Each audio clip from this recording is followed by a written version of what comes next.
baik. Halo semuanya. Assalamualaikum warahmatullahi wabarakatuh.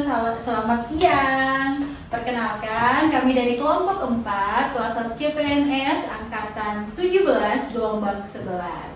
Perkenalkan, saya Indah Mawadah Fitri, NDH 09. Kemudian Saya Faradila Hamid, NDH 17. Dan saya Nanda dari NDH 05. Jadi guys, hari ini kita tuh bakalan bahas topik yang sering banget muncul di lingkungan kerja dan masih bikin bingung. Materinya itu tentang Konflik kepentingan. Terus menariknya, konflik kepentingan itu biasanya kan kita taunya tuh kayak korupsi, pelanggaran-pelanggaran berat. Tapi sebenarnya konflik kepentingan itu bisa dimulai dari sesuatu yang menurut kita tuh biasa aja atau wajar gitu.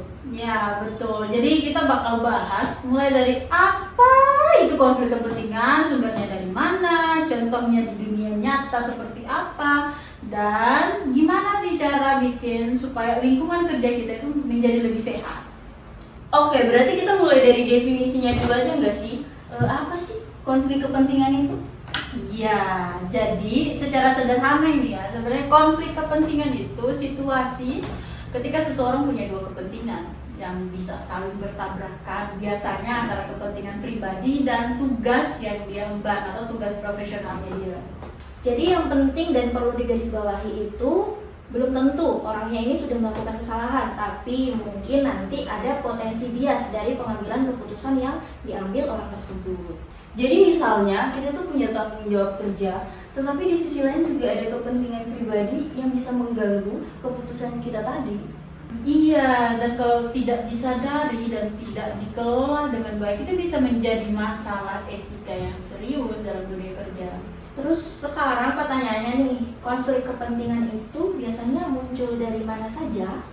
Yang paling umum itu adalah hubungan pribadi di kantor. Contohnya misalnya sebuah jabatan harus diduduki oleh seseorang, namun karena ada mandat atau bahkan saudara dan juga teman kerja yang dekat gitu, itu juga bisa mempengaruhi keputusan. Jadi ya walaupun kita bisa objektif, tetapi pasti ada potensi bias atau setidaknya persepsi orang lain itu bakalan jadi negatif kalau kita melakukan itu. Iya benar. Benar. Contoh lain itu juga ada kepentingan finansial. Contohnya nih kayak kita mau melakukan pengadaan dari perusahaan tertentu. Terus kita tuh sengaja merekomendasikan perusahaan itu cuma karena kita juga punya saham di dalamnya. iya. Kayak gitu. Atau lebih ekstrim lagi, dia tuh bisa terlibat dalam kepentingan yang cuma mementingkan dirinya sendiri atau keuntungan gitu. Jadi dia ngambil keuntungan finansial gitu. Iya. Benar-benar.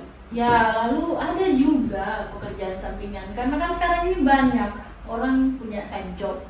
Benar sih, sebenarnya punya sampingan atau side job tuh nggak salah, tapi akan timbul persepsi negatif atau bias kalau side job kita tadi bersinggungan langsung sama pekerjaan utama kita. Iya. Jadi contohnya itu seperti pegawai yang bekerja di perusahaan yang bergerak di bidang pembangunan, sementara saya jobnya itu sebagai seorang konsultan. Oh, berarti nanti pasti ya otomatis dia bakal merekomendasikan perusahaan Ya, dia. benar. Iya. Kemungkinannya kayak gitu. Kemungkinan besarnya ya. Kemungkinan atau paradigma masyarakat bisa mengarah ke Nah, hal yang kayak benar. tadi gitu. Nah selain itu ada juga nih soal hadiah atau gratifikasi gitu. Nah Benar, apalagi kalau misalnya kita ngomongin perusahaan, biasanya kebanyakan vendor-vendor itu sering memberi bingkisan atau bisa dibilang tanda terima kasih lah ya, kepada oknum-oknum tertentu gitu.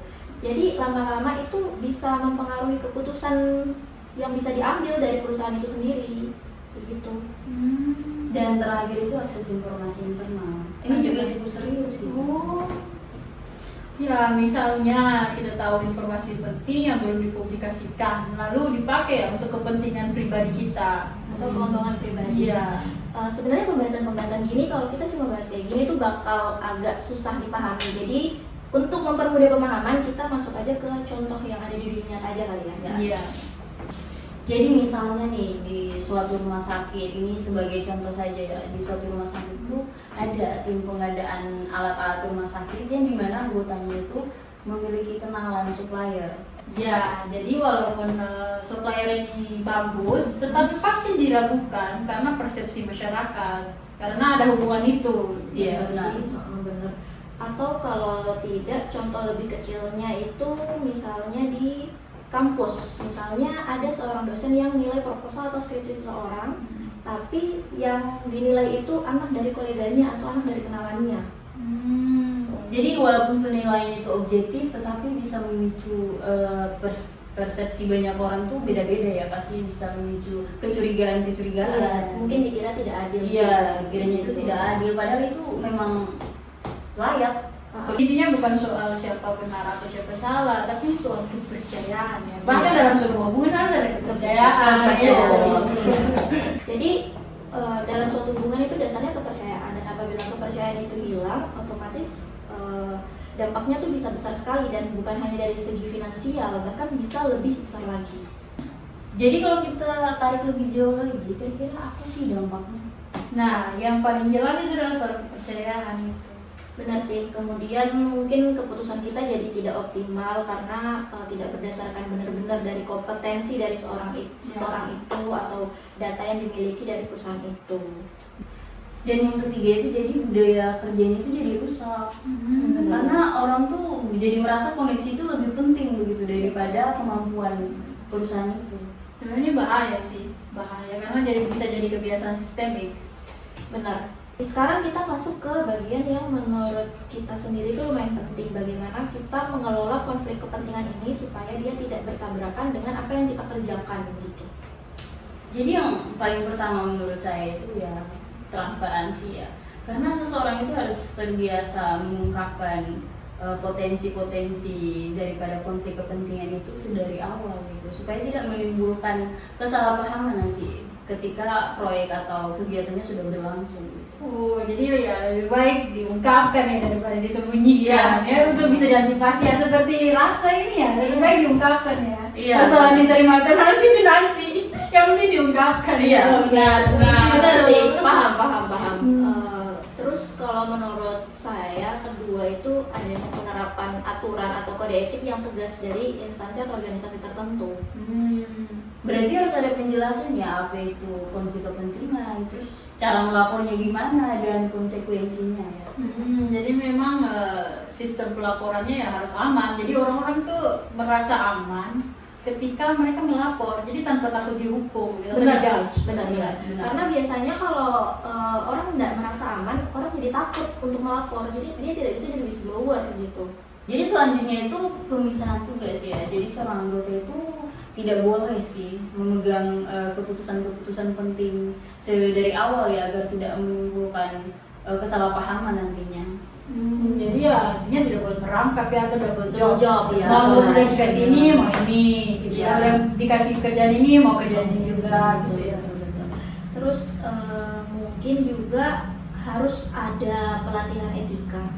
Soalnya kalau dilihat dari sekarang, kebanyakan pelatihan etika itu cuma sekedar formalitas. Padahal sebenarnya penerapan etika yang baik itu juga bisa membentengi kita dari tadi keberpihakan dan lain-lain. Dan yang terakhir itu keteladanan pemimpin ya pastinya. Benar. Ya, karena kalau pemimpin tidak memberi contoh, ya biasanya sebuah aturan tidak akan jalan. Karena bisa dikatakan pemimpin adalah kompasnya anggota. Ya, Kepalanya ya. Iya. Kalau misalnya badan yang bergerak, ya kepalanya harus berproses dulu gitu kan? Iya, benar.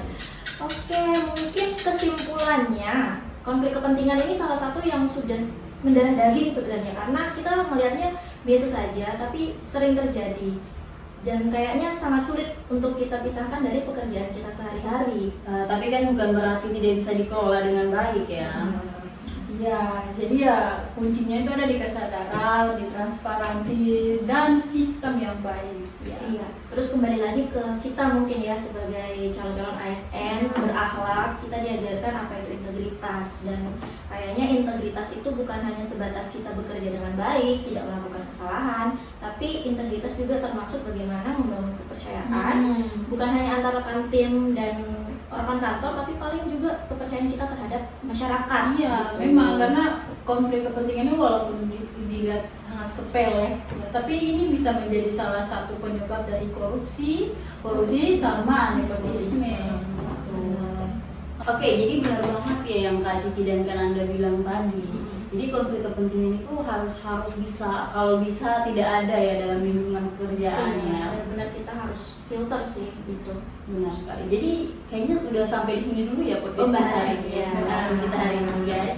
Terima kasih telah menonton podcast kita hari ini. Nantikan di episode berikutnya mungkin ya kalau ada. Iya ada, tapi semoga nggak ada lagi ya. Ya, Udah semoga nggak cukup ada. dua Udah aja, capek. dua aja cukup ya, Nono. Tapi kalau merindukan ya nonton aja podcast Boleh ini. boleh follow kita kali ya. Iya, iya. Boleh